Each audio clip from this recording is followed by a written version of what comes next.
Mechiachia mu nyina baby bia mo bia eba Madak TV so. Se hu mi wa ha na nyini pa hu bi keke se mabai wa fefe. Mo afena wa fefe. Mo da chi hema papa bi nana afia afriye mensa.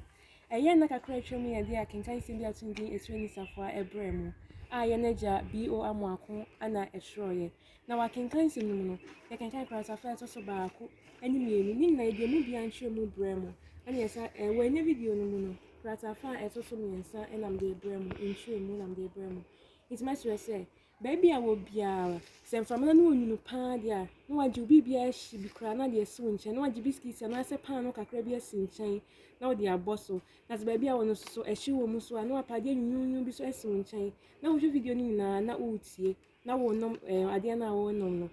na wo tie video no it must say baby a wo biara wo be yi wasum na waje akonya papa bi na watena so abra mede akenkan sama na ate krata fa so miensa no entwe mu ebre mu tmehwe se obeya aso na watie me abra me hia se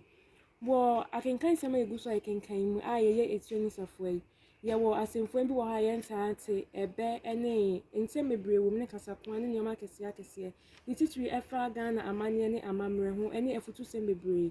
enti wo akenkan sem mu no ye ho asemfo bi ye ntaate bi tse emranesa se ka semranesa se wo ka asem bi ade aho anwanwo ese ye kwa asori a se ne obi ani no ye ka se Nyankopon ye kokroko Nyankopon so Nyankopon ye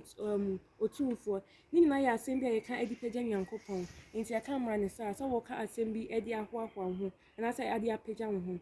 ye sa ate asem ti se atetesem se ye ka atetesem a ye bre bi a etwem asem esi ya na enye wo bre so enye wo pen so enti sa ne ye ka no se atetesem anya se hu srewa ya ka srewa e ya asema esre ya se hu nkokoniwa ya ka nkokoniwa se wonan apoli anya ka no kokoniwa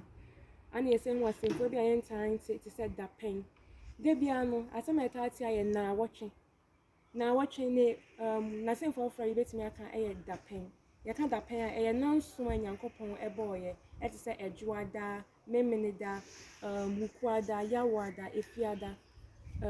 memeneda any you can say mo fanche me any kwesiada ena ye se hu kasa kwa bi ti se wa ma me hu mu anyi na adwane se me hu nam kasa na so kan se me chema kasa wa ma me hu mu anyi na adwane a na je se wa ma wosen agu wa ma me hu adwunu wa kan se bia enwanwa mabo pintin like me hu mu anyi na adwane ana ye se hu ebe bi ti se so obi o papa na oni so obi o papa na oni no ahaw se aka so obi o papa na oni no ahaw e try se eduru bre bi enpa ko ho kire na se wo se wo kwan so ni kwan se wo so bo enpa ko na abo a wo pen anya se hu ebe bi ti se wo fruit ya na wo tehwe a wasi wo san so a wasi a no ni nyina a kire se e kwan mienu a ifa so ya ade ba ko no e ma no si ho a ensam ka se mekodwom a metimi akona no pa metimi akona wi a metimi akona nyumre ni nyina edwom na mekonsi esi ho a yo etiefo na wo krata fa so miensa ni nchemu na mde bremu mehre se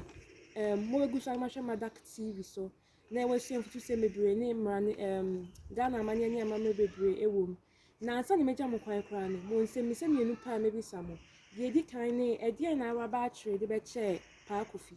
ede na araba akire ede be che pa kofi ye to so mienu enso ni ade nti na pa kofi ka se ompe achede no ade nti na pa kofi ka se ompe achede no yo etiefo na ahanam dimbesi medamo ase se mo je ebre na mo ya so na mo hwe me wo Madak TV so mo bye bye.